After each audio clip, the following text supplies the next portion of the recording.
नंदगढ़ जिला के गांव-गांव से आए हुए पार्टी के प्रति समर्पित निष्ठावान कार्यकर्ता साथियों, काफी लंबे समय के बाद लगभग 11 वर्ष के बाद आपके बीच आने का मुझे अवसर मिला।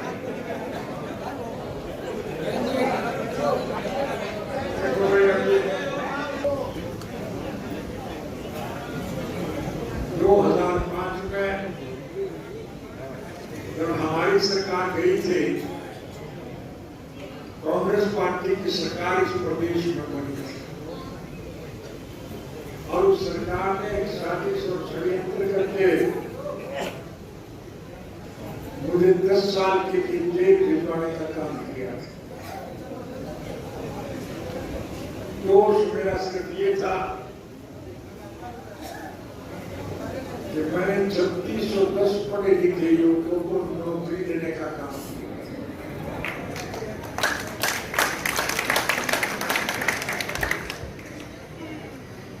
जिन युवाओं को नौकरी मिली उनकी तो प्रमोशन हो गई, तरक्की हो गई, और मुझे 10 साल के बजाय 10.5 साल जेल में रहा। और मेरे जेल जाने के बाद कांग्रेस पार्टी की सरकार ने एक बड़ा कुछ प्रचार फैलाया था कि चौटाला तो जेल में मरेगा और इंडियन नेशनल लोकदल पार्टी खत्म हो जाएगी। आप बधाई के पात्र हैं कि मेरी गैर हाजिरी में आपने संगठन को पहले के मुकाबले में ज्यादा मजबूत बनाने का काम किया।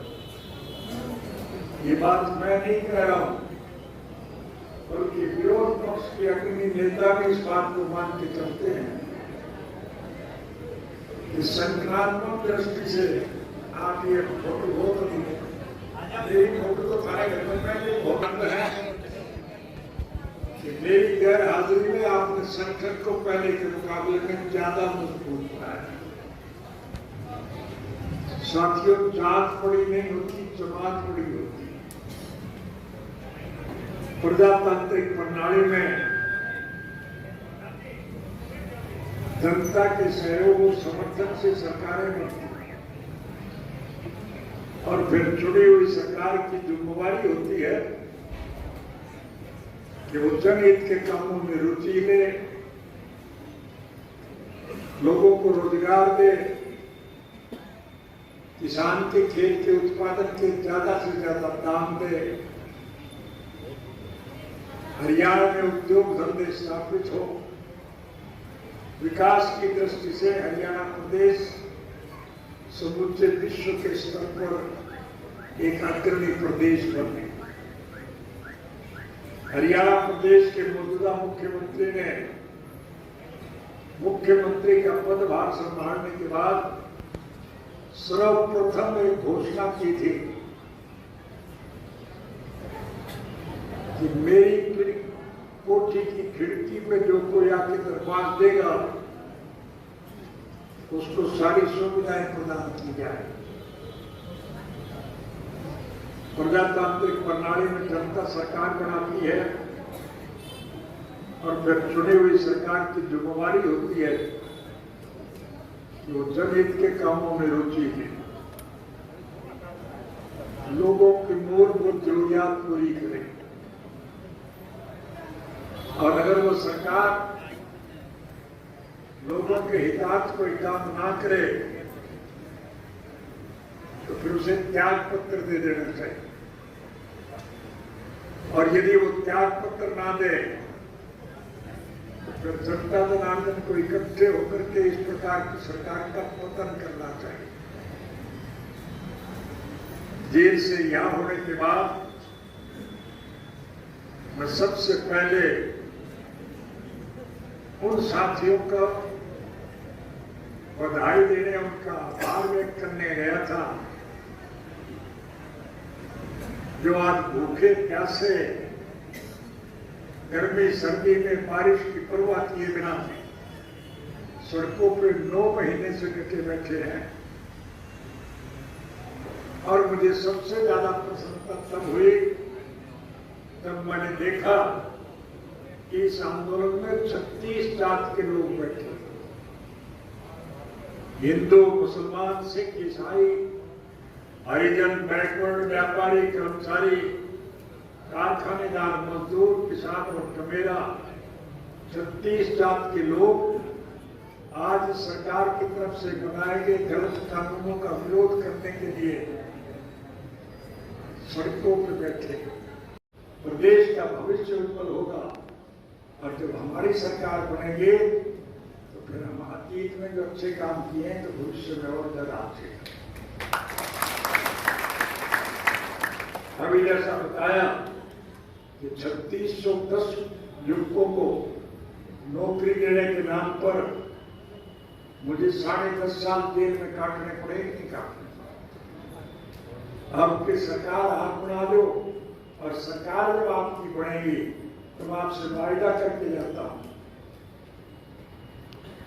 कि हर पढ़े लिखे युवक को, चाहे वो किसी भी जाति का है, किसी धर्म का है, किसी मजहब का है, किसी वर्ग का है, और चाहे किसी के रोजगार का कोई भी साधन क्यों ना, चाहे हिंदू है, मुसलमान है, सिख है, ईसाई है, हरिजन है, बैकवर्ड है, व्यापारी है, कर्मचारी है, कारखानेदार है या मजदूर है, किसान है या कमेरा है, हर पढ़े लिखे युवक को उसकी योग्यता के मुताबिक हम नौकरी देंगे। अगर किसी पढ़े लिखे युवक के माँ बाप ने किसी कारणवश वोट चाहे कहीं भी दिया, हम उसमें वोट की राजनीति का दखल नहीं होने देंगे। किसी योग्य बच्चे के माँ बाप के गलत निर्णय की सजा उस बच्चे को मिले, हम इसके पक्षधर नहीं। हम हर बच्चे को नौकरी देंगे, चाहे बाद में मुझे फांसी टूटना पड़े, मुझे उसकी कोई चिंता नहीं। इसलिए मैं संक्षिप्त में आपसे एक बात कह के जा रहा हूं, रात बढ़ा दो फिर सारे वोट में काट दूंगा, कोई दिक्कत नहीं। रात बढ़ाने के लिए संगठन को मजबूत करना दिया, संगठन को मजबूत बनाओ। जिन साथियों ने आज हमारी पार्टी में शामिल होने का निर्णय लिया है, मैं उनको बधाई देता हूं और उनको विश्वास दिलाता हूं कि हम आपको पूरा सम्मान प्रदान करेंगे। हमारा किसी से कोई द्वेष नहीं, हमारा किसी से कोई विरोध नहीं, हमारा कोई व्यक्तिगत स्वार्थ नहीं है, हमारा कोई राजनीतिक स्वार्थ नहीं है। हम तो स्वर्गीय चौधरी देवीलाल के स्वप्नों को साकार करना चाहते हैं, इसलिए हम सभी को प्यार से, प्रेम से साथ मिलाने का काम। दूसरी राजनीतिक पार्टियों के लोग भी आपके साथ शामिल होना चाहते हैं, उन्हें पुरस्कार करके पार्टी में शामिल करो, उनको विश्वास दिलाओ और जो वायदा आप करके जाओगे, मैं वायदा करता हूं कि आपके उस वायदे को निभाने का काम करेंगे। हम सब मिलकर के जब सरकार बनाएंगे तो फिर भारतवर्ष का भविष्य उज्जवल होगा। मेहनत कश मेरे वर्ग के लोग अपने खून की कमाई के पैसे का ठीक इस्तेमाल करें। आज हमारे किसान भाई जो धरनों पर बैठे हैं, वो इस बात को लेकर के बैठे हैं कि जो 3 गलत कानून केंद्र की सरकार ने बनाए उनको समाप्त किया जाए, और केंद्र की सरकार का नकल अब हरियाणा की सरकार कर रही है। इस पिछले विधानसभा के चुनाव में विधानसभा का जब अधिवेशन हो रहा था, आप जानते हो आप ये घर में जाएंगे तो आपको रोटी कौन खिलाएगा? ये बहुत देर से बैठी है, ये तो आपसे बहुत परेशान। तो इसलिए साथियों आपसे कहने जा रहा कि निश्चित रूप से सरकार आपकी बनेगी, और जब सरकार आपकी बनेगी तो फिर हरियाणा प्रदेश प्रगति के पक्ष पर बढ़ेगा, भारतवर्ष का भविष्य उज्जवल होगा, और इसका सारा श्रेय जो है वो इंडियन नेशनल लोकल पार्टी को मिलेगा। हर एक को साथ जोड़ो। पार्टी के मेंबरशिप के फार्म आपके पास आए हुए हैं, जिला के प्रधान, हल्के के प्रधानों से काफी लो, एक एक व्यक्ति को मेंबर बनाओ। जो साथी आपकी पार्टी की पर्ची कटा लेगा, वो पार्टी के प्रति समर्पित होकर के हर मुसीबत का मुकाबला करके आपके साथ खड़ा है। और जब सभी लोग जुड़ेंगे तो फिर निश्चित रूप से सरकार आपकी बनेगी, और सरकार जब आपकी बनेगी तो जैसा मैंने पहले बताया, आपकी सारी सुविधाएं मिलेंगी। मैं आपके पास देर से पहुंचा, इसके पीछे भी एक कारण, आपकी सारी सड़कें जो हमारे वक्त में हमने बनाई थे वो सब टूटी पड़ी। ये कब तो उनकी मरम्मत भी नहीं कर रहे, क्योंकि जो पैसा टैक्स की शक्ल में आता है उसको तो ये खा जाते हैं। इन लुटेरों को सबक सिखाने के लिए सरकार बनाना जरूरी है, और सरकार बनाने के लिए संगठन को मजबूत बनाना अति आवश्यक है। यही बात कहने आपके बीच में आया। मैं कोई लंबा चौड़ा भाषण नहीं देने आया, बल्कि भाषण सुनने का आपको निमंत्रण देने आया। 25 सितंबर को स्वर्गीय चौधरी देवीलाल जी का पवित्र जन्म दिवस, उनके जन्म दिवस पर हर वर्ष हम उनको श्रद्धा सुमन अर्पित करते हैं। अब के हमने जींद में ये कार्यक्रम रखा है, तो आप सबसे निवेदन करूंगा कि आप ज्यादा से ज्यादा संख्या में 25 तारीख को पहुंचे। और मुझे प्रसन्नता तब होगी जब हरियाणा प्रदेश के 22 जिलों में से सबसे ज्यादा संख्या आपके महेंद्रगढ़ जिला के साथ मेरी खुशी का कोई ठिकाना नहीं। और उस सभा को संबोधित करने के लिए भारतवर्ष के हर प्रदेश के विपक्ष के अग्रणी नेता आए। आपको उनके विचार सुनने का अवसर मिलेगा, और इसके साथ ही हम उन नौजवान खिलाड़ियों को भी सम्मानित करेंगे जो ओलंपिक गेम्स में मेडल लेकर के आए। और जैसा मुझसे पूर्व वक्ताओं ने बताया, सबसे ज्यादा मेडल हरियाणा प्रदेश के युवक लेकर के आए। हमारी जब सरकार बनी थी, सिडनी में ओलंपिक गेम चल रहे थे, और सरकार ने मुझे 15 अगस्त को राष्ट्रीय ध्वज फहराने का आदेश रोहतक के लिए दिया था। और जब मैं रोहतक की सभा में बैठा था, नौजवान लड़के जब परेड कर रहे थे, सामने दीवार पे लिखा हुआ था, कौन बनेगा करोड़पति। मैंने अपने भाषण में उन नौजवानों को यकीन दिलाया था कि दीवार पे लिखा हुआ तो ये गलत हो सकता है, लेकिन मैं वायदा करता हूं कि सिडनी में जो नौजवान गोल्ड मेडल लेकर के आएगा उसे 1 करोड़ रुपया नकद इनाम कर देंगे। 50 लाख रुपया चांदी का मेडल लेने वाले को देंगे, और 25 लाख रुपया सिल्वर कांस्य पदक विजेता को देंगे। उस सिडनी के ओलंपिक गेम्स में एक महिला ने कांस्य पदक जीतने का काम किया।